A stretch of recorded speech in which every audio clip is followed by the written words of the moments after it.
Hi, welcome back to Battleship Cove and Preserving the Fleet. I'm your host, Tom Lowney here, and we'll be going over one of our projects here. This is a project that's been going on for a few years. The problem is we can't keep every project on track because of the manding. And this is where volunteers come in. It's very critical to us as to getting these things done. Material, time, money, volunteers. Volunteers are a very important part of this setup that we have here at Battleship Cove because former crew members and those of different ships, different times, have come back prior service, and we work these systems to get them back to presentation levels, not essentially working levels. We're representing this ship to you, so that way to putting it back into the shape it should be, which is a very painstaking, long process, very expensive. So right now we're looking at the 5-inch loading training machine area here, and it hasn't changed because we've had certain issues come up. And with restoration, once you start working on it, certain things creep up and bite you. So we have to take time to reevaluate the scenario of what we're going to do, how we're going to do it, and then attack it as material and people, everything comes into shape. And also other things happen on a ship like this sort, a museum ship, where other projects take priority. Say we have a rusted hole leak, we got to stop, fix, clean, repair. So that kind of transitions everything else, and we have to constantly update and take into account what is needed to prevent further damage to the ship. So our project here got to the point where we stopped water coming and infiltrating the ship. Now this was a problem because the deck area here that's been replaced, most of it in red you see. Now this red was a two-part primer that we had. It's not a marine area in red, it just happened to be the two-part outside primer that we did have. And on board ship we don't always get the colors we want. When we want paint, typical sailors we are, we use what we have, make it work. And it's held up for the past 2 years while we've been in limbo pretty good. We get water leakage from underneath coming in here now and then, so a heavy rain. This was meant to be a wet area. It was secured during mothballing. So when you come in here, we can show you a bit of it. Is this steel edge here, as you can see, was rough cut. This was encapsulated in mothballs by a steel room with a hatch. But once it became a museum ship, they just cut it off, and well, you know, the well-intentions of mice and men, it was never ground flush. Once we remove this structure, we will grind all this flush to make it look authentic. Plus, as you can see, Mother Nature was not nice. Steel pipes do rot. So you can see how this pipe was eventually bent up and over here to the deck train and the gun gallery above us. Now, as you look at the gun gallery, you're like, holy, don't look at that. Look at, well, actually, this is multiple layers of different paints and different color schemes. Massachusetts went through 2 color scheme changes. From original shipyard color of 22, I believe. And she moved on to her next color scheme, which she wore the rest of the war. And then when she went into mothballs, everything was gray. Didn't matter what it was gray on the outside. Why? Simple colors. It's not going to combat. It's in storage. It's like putting a tarp on it in a car, sticking it in the garage, forget about it. Prime, painted, set to go. So what we have going on here, the rust is, these pipes have to be changed, fittings have to be put in. So that's going to be worked in before we open this up back to Mother Nature. Now, as you can see, we started chipping paint where it was coming off, bold flaking. Some of this primer you can see is zinc chromate with the yellow. The red is terracotta. On board ship during war combat, you paint with what you got. It's a primer, it covers steel. Originally, it was zinc chromate. Now, this structure was added, the gun gallery, in what we believe was her yard period in preparation going to Pacific, where they hodgepodge put this in and enclose this area for a gun gallery, a 20mm machine gun Orlix above us. So we can see up in here, there are different ports. You can actually see the electrical cables coming down for the 20mm gun. The 20mm gun had an electrical I believe it was 110 for operating its sight systems. And the cableways came in here. Okay, so now what you're looking at is the frame structure where that 20 millimeter mount was. Now you have to structurally support this thing because that 20 millimeter pedestal and gun, there were two different types. There was a Mach 1 and the Mach 14 that was later adapted. But that's some weight. And that gun is actually firing and the shock is being absorbed through the deck, so you had to frame it out. Now you can see the port that was plugged, but that's where the cable went, supplying the 110 power to the mount, as well as the studs for holding the cable to latch it in to the structure.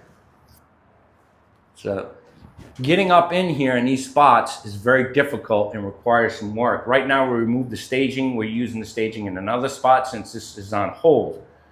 Because like we said, projects take priority. You can't just sit and wait to work on one. You have to shift to another. And the other thing is, the past 2 years we've had an issue with humidity, heat, rain.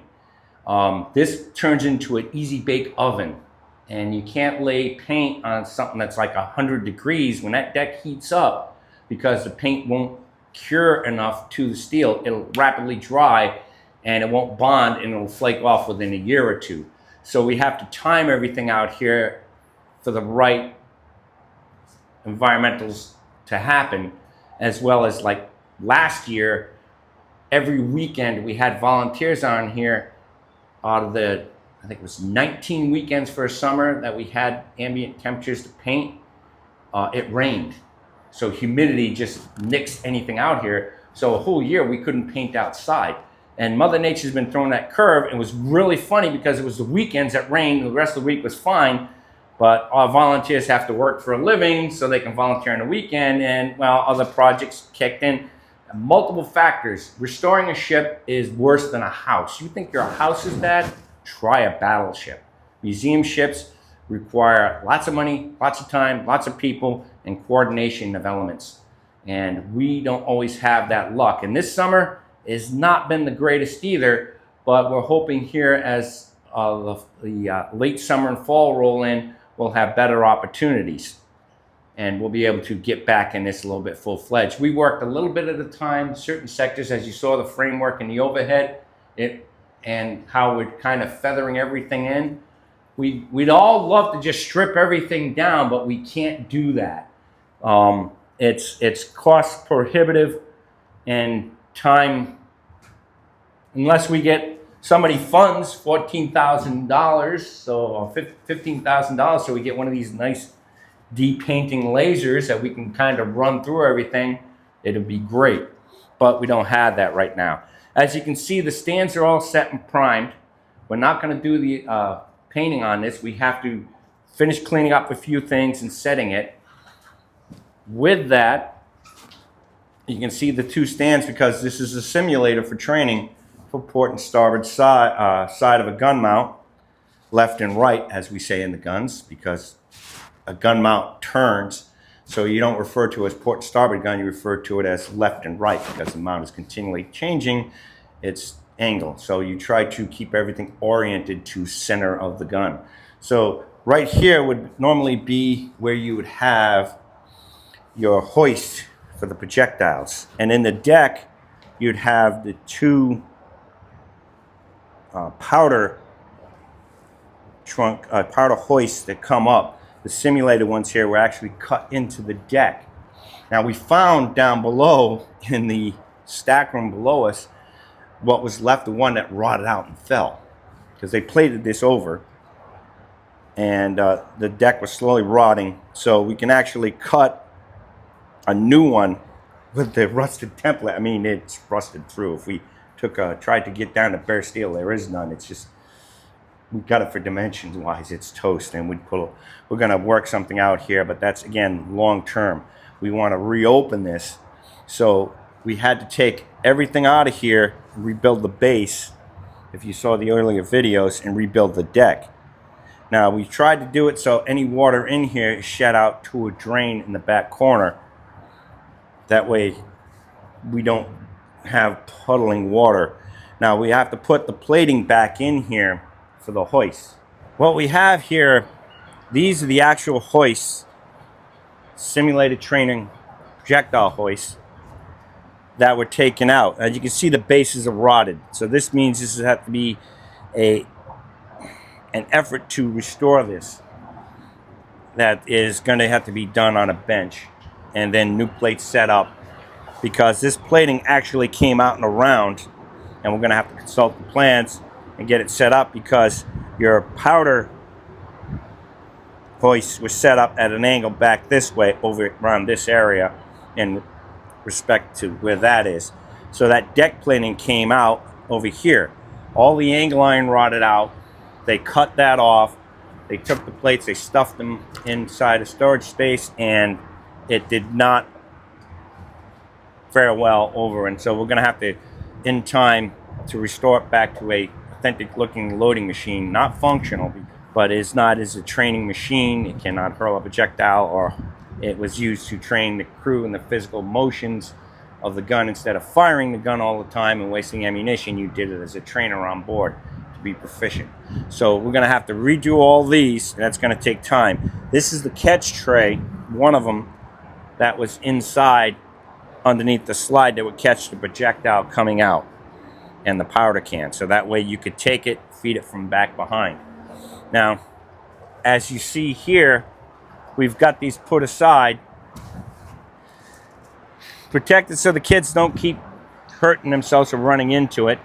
Now we have to strip this down and repaint it, and luckily it's not that heavily painted, but it's going to take a concerted effort and time and out in the open, because we can't have a crane facility like other ships have had in massive restoration projects, where they have just, okay, send it out, take it to the shop, take it off, done. We don't have a SIMA, and we don't have a shipyard. We have to do this by hand, so we do it in location, so that way it's easier to move. So we'll end up taking these apart a little bit more, cleaning them up, repainting them, and then moving them back in and putting them back in their cradles. So as you can see, we started this one and had to stop. Now we're going to take a needle gun and really prep the surface and get it all done the best we can, clean it up to get it done. Now we're missing parts to it, which has been difficult because they don't make them anymore, and when we had a chance to get parts to rebuild this, so we'll hopefully 3D fabricate what we need to restore it to look proper. So once we get these done, we take this off, all this facade goes away, and then we move these back in, chain fall them in place, drop them in. So that's the progress. The other progress is we have a hatch going out to the outside of the ship that has to be cut and redone in the background. That's kind of holding us up for the moment, but that'll be done soon. We have a little bit of steel work up in there to enclose this proper and set it up. Then we'll paint the whole thing out, and we'll start putting it back together. So we're working on it. We're trying to get there, and we eventually will, but it takes time and effort. So Mother Nature can cooperate a little bit more, we'll get back on it. And again, all your help through donations, through volunteering, liking, sharing, subscribing to this, puts out that information that we still need the help. The state doesn't fund us that much, and the Navy doesn't as well. We have to put in for grants, rely on volunteers greatly, and a continuous effort by all. I want to thank you for your time. That's the update on the 5-inch loading trainer for Battleship Massachusetts. Take care. We'll see you next time on Preserving the Fleet.